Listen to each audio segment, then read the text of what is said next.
Hey, it's Clay, and this will be a video chart on ticker symbol NIO. We will take a look at the 30-minute time frame. Real quick, what do I mean by 30-minute in case maybe you're new to charts? Instead of each one of these candlesticks here representing 1 day's worth of price action, which is what you would normally see, each one represents 30 minutes. So while this here may look like several days worth of time, it's actually today's price action broken down into 30-minute time slices. I like to this time frame that does a good job of telling the quote-unquote story of the price, and then makes mapping out levels of support and resistance a bit easier to see.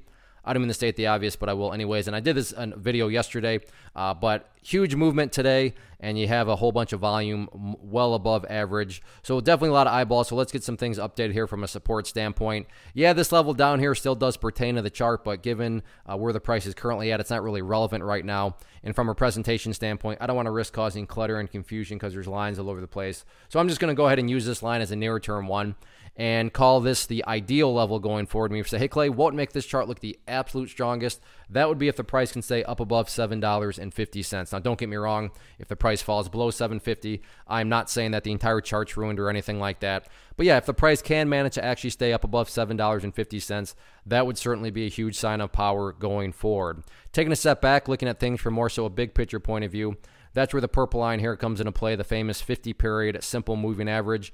Keyword being moving. As time goes by, this line here is going to move itself higher and higher. So a very basic yet highly effective way to judge the health of the move.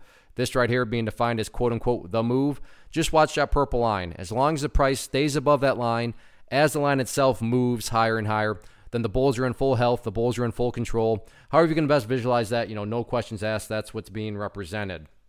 Now, what about levels of resistance? As far as where the sellers are hanging out at, short-term wise, very clearly quite a few right up here at the $8 mark. I mean, this is basically where the top formation of this little miniature channel formed on the day. So in the near term, $8 at first level of resistance. After that, simply where the party stopped today, and that was up there at about $8.35. So again, $8 and then $8.35, next couple levels of resistance. All in all, though, anyway, look at it. Nice move yesterday during the final 30 minutes, and then today the price digested and held up those gains very nicely. So now it's just a question of whether or not the bulls can build upon this momentum going forward. We shall see.